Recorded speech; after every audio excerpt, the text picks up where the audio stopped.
Odysee, bitch, you support channel on Coffee Paper Patreon or through crypto. You know, people rag on Owen Benjamin. People on the right rag on Owen Benjamin, but he had that song "How They Rule Ya." He's interesting. The thing is, like with people on the right or any people in general, like you have people loosely aligned with you. People aren't going to be perfect. Like there are purity tests on the left, much more so than on the right. But becoming right-wing SCWs where people have to pass these purity tests and be perfect in every regard.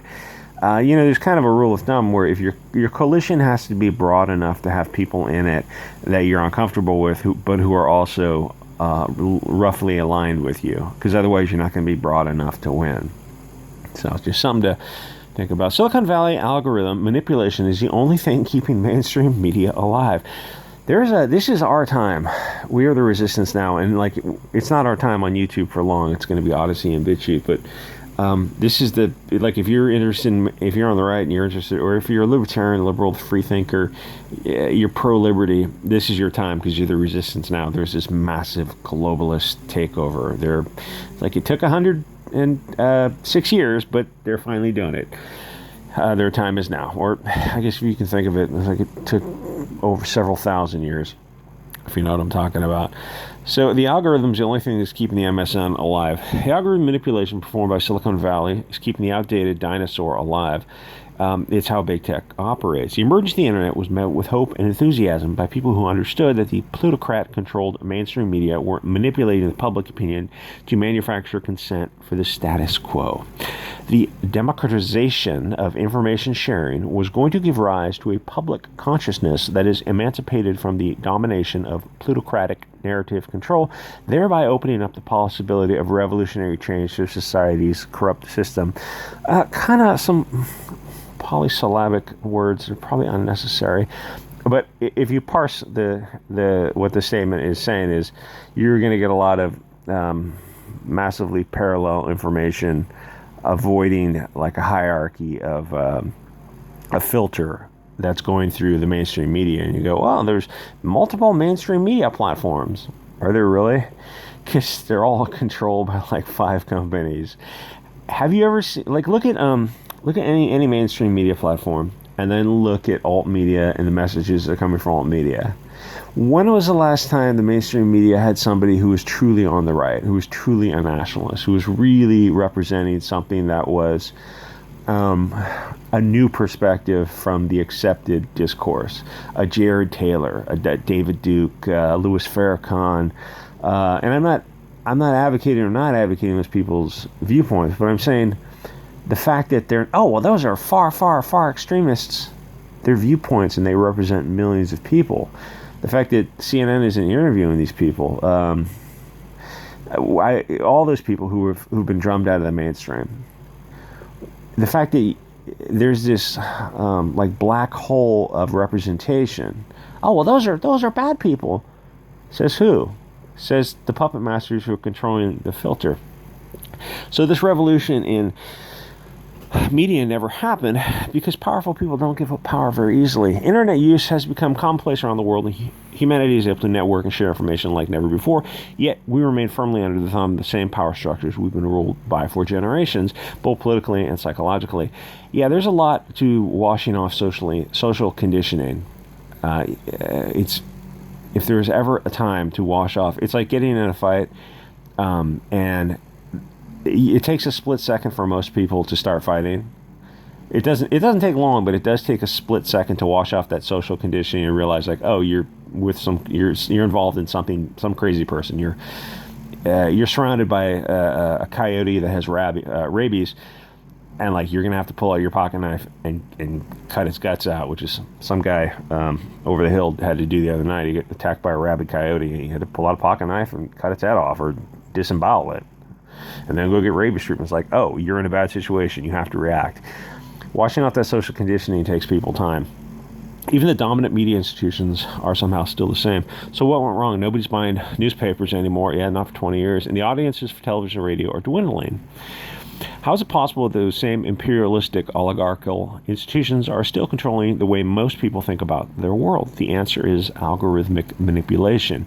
Yeah, YouTube's not YouTube anymore. Got bought out by Google so many years ago and completely. Here's YouTube's CIO openly admitting to ranking corporate news higher in YouTube's algorithm, suppressing indie news, suppressing people creating content from their, quote, basement, the original purpose of YouTube.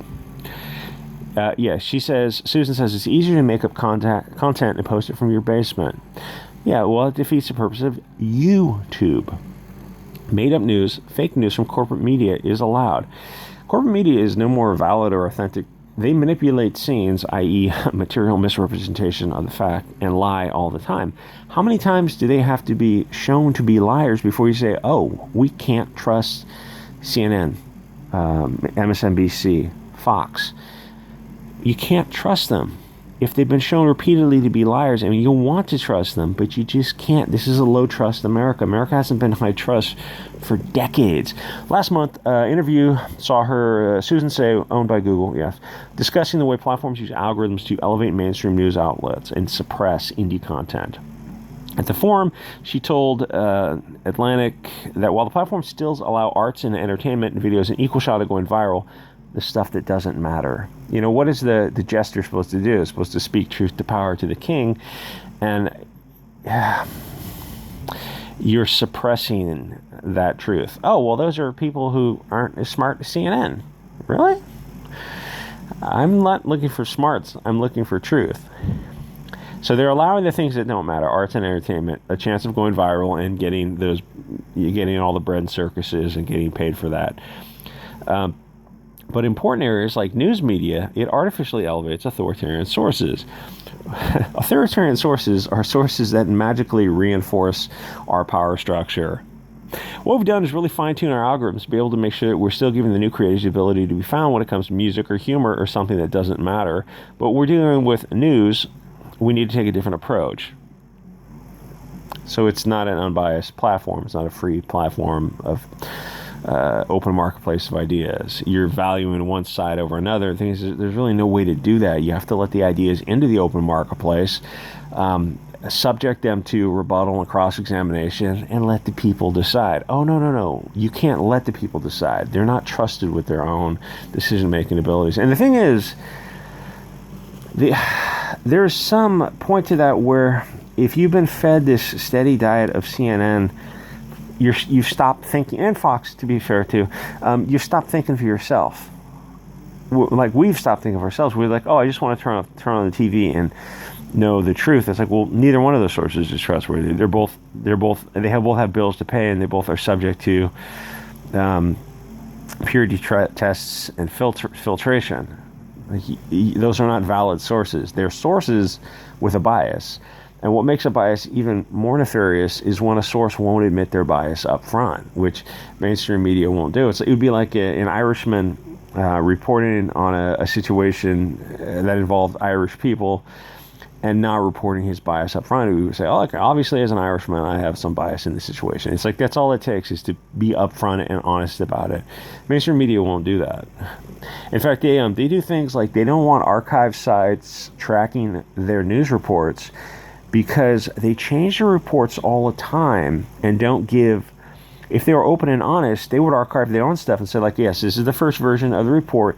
We later changed it into the second version. But if you want to see the first version, want to see our mistake for open, transparent news reporting, you can go to our earlier version here. We made an error. No, they just change things on there because everything's online. It's not, nobody uses paper anymore. So all these online sites, like, people are archiving them, and catching the media making these lies all the time. There's another story I'll get to in a minute. Like, they're openly passing on this bullshit story about Joe Rogan and the dewormer, the parasite treatment, and it turns out, like, oh yeah, the story was made up, and Rachel Maddow actually retweeted it. It's like, okay. So she says, in addition to banning content deemed harmful by whom, YouTube has created a category labeled borderline content, which it algorithmically deboosts, so it won't show up as recommended video to view if you're interested in that topic. So the only way to get clicks on YouTube is you're going to have to drop links on Gab and Telegram and stuff like that. And it really, it's like, dual load on YouTube, Rumble, Trovo, Odysee, BitChute, because if anything, like even if you're not getting organic clicks from YouTube, at least you're using their bandwidth and their servers, and you can direct people from Gab and Telegram to watch things on YouTube.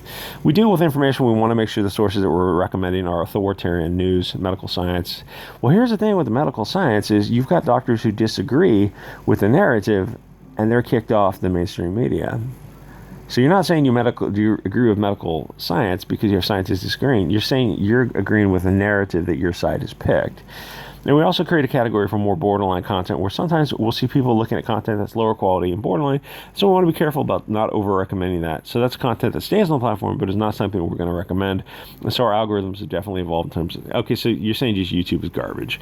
Progressive Commentator has a good video out reacting to Susan's comments, saying he believes his entirely harmless channel has been grouped in the borderline category because his views and news subscribers suddenly took a dramatic, inexplicable plunge. Reports that overnight went from getting tens of thousands of subscribers per month to maybe 1,000. Yeah, you got screwed by YouTube. People want to YouTube to escape the mainstream nonsense they see on cable news and on TV, and now YouTube just wants to become cable news and TV. People are coming here to escape that, and you're going to force feed them stuff they're escaping, like CNN, MSNBC, Fox. It's not surprising to hear Susan admit to elevating the media, the oligarchical empire, to the CEO of a neoconservative publication at the World Economic Forum. She comes from the same elite background as, she got to Harvard after being literally raised on campus at Stanford. Her sister Anne is the founder of the genetic testing company 23andMe and was married to Google co-founder Sergey Brin. Okay, well, there's some other commonalities there that you're not mentioning, and I'm not going to mention on YouTube. But if you want to be open and honest, you have to put everything on the table. And right now, we're at an issue with the Western media where there's a third rail that's not on the table. Google itself also uses algorithms to artificially boost Empire Media searches. World Socialist website began documenting the fact that it, along with other leftist anti-war outlets, had suddenly experienced.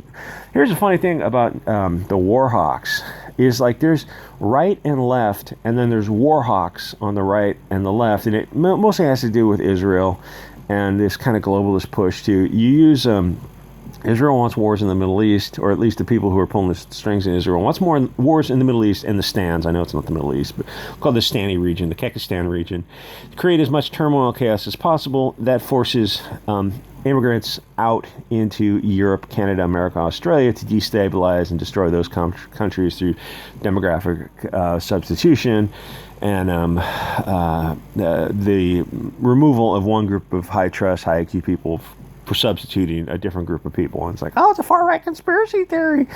No, it's literally happening. It's literally happening in front of you. It's been happening since World War II. But and it's the same people who are pulling the strings on this. And it's like, some people know what's going on. It's just not like you can point to data points and facts. This is actually happening. Where's I going with this?